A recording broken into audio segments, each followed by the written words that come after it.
Y bueno, aquí voy a continuar con la última parte de la explicación del arte románico, ¿vale? Nos vamos a centrar en la pintura. Y en la pintura, dentro de ese arte de la pintura, nos vamos a encontrar con el Pantocrátor, ¿vale? Como ya sabéis, la Iglesia era la institución que tenía más poder en esta época, ¿vale? Junto con la monarquía. Pero que la Iglesia sí que se puede decir que influenciaba al resto de la sociedad, ¿vale? Pues bien, esa iglesia, ese clero, va a desarrollar ese arte románico para influenciar en la moral de los fieles, ¿vale? Bien, vamos a ver, por ejemplo, ahora en el caso de la pintura, uno de los elementos pictóricos más importantes del arte románico, como puede ser el Pantocrátor, ¿bien? Como hemos dicho, la superficie, el soporte sobre el que se va a desarrollar la pintura va a ser principalmente en los muros de la iglesia, ya sea en los muros propiamente de la iglesia, o en los ábsides, es decir, en la parte más importante, en la zona de la cabecera. Bien, pues bien, los pantocrátor era una representación de Cristo que se realizaba en el ábside de la iglesia, ¿vale? Se trata de un Cristo sentado en majestad, rodeado por una forma almendrada, ¿vale? Que se denomina mandorla. Bien, en general la mayoría de los pantocrátor estaban rodeados por los cuatro evangelistas, por Mateo, Marcos, Lucas y Juan, ¿vale? Aquí, pues, esos cuatro evangelistas iban a estar relacionados con una serie de animales, pues, por ejemplo, Juan con un águila, Mateo con un ángel, Marcos con un león y Lucas con un toro, ¿vale? A la representación de estos cuatro evangelistas se le va a denominar también tetramorfo, ¿bien? Básicamente, ¿qué es lo que vemos? Una pintura muy, muy frontalizada, muy frontal, con poca expresividad de la figura representada. Si nos damos cuenta, los colores son planos, no hay una profundidad que podamos observar en los colores, ¿vale?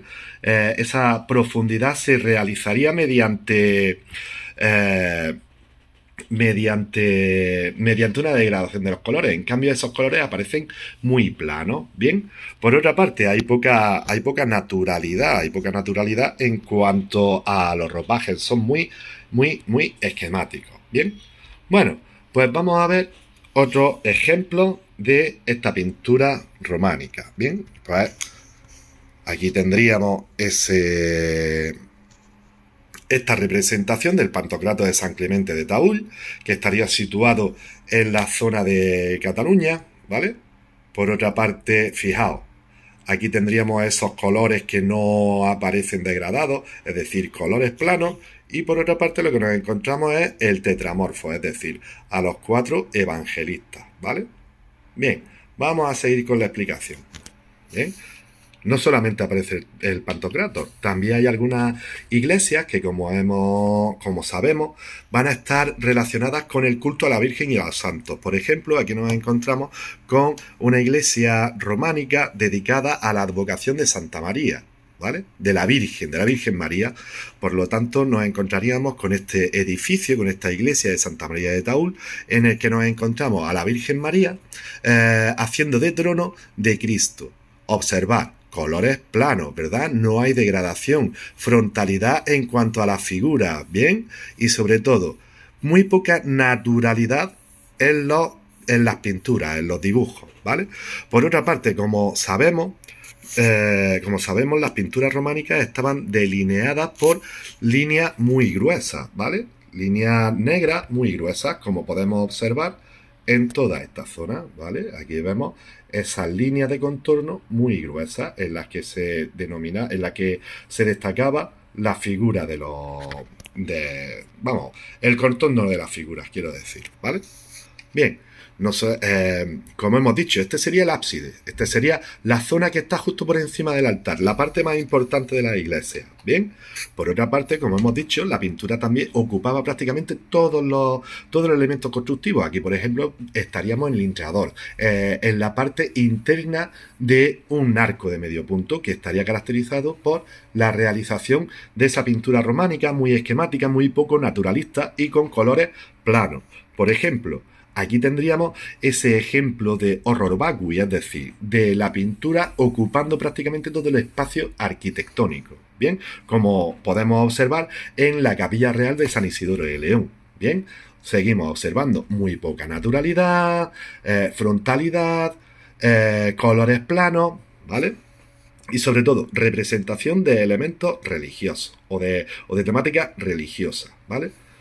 Como hemos dicho, no solamente va a estar, la pintura no solamente va a ocupar la piedra, no solamente va a ocupar los espacios arquitectónicos de los edificios, sino que también va a realizarse en pergamino, con esas miniaturas que ya vimos durante el arte carolingio, y en madera, ¿vale?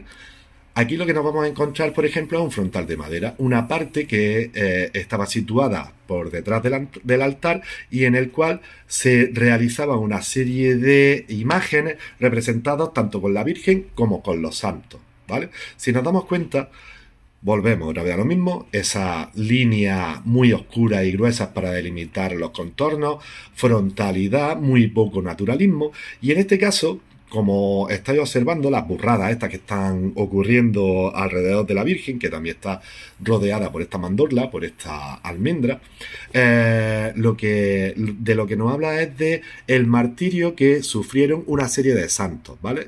Cuando hablamos de martirio son las torturas que recibieron los cristianos por parte de los paganos para intentar que dejaran de seguir esa fe cristiana, ¿vale? Pues bien, a todos estos mártires se les convirtió en santos, ¿vale?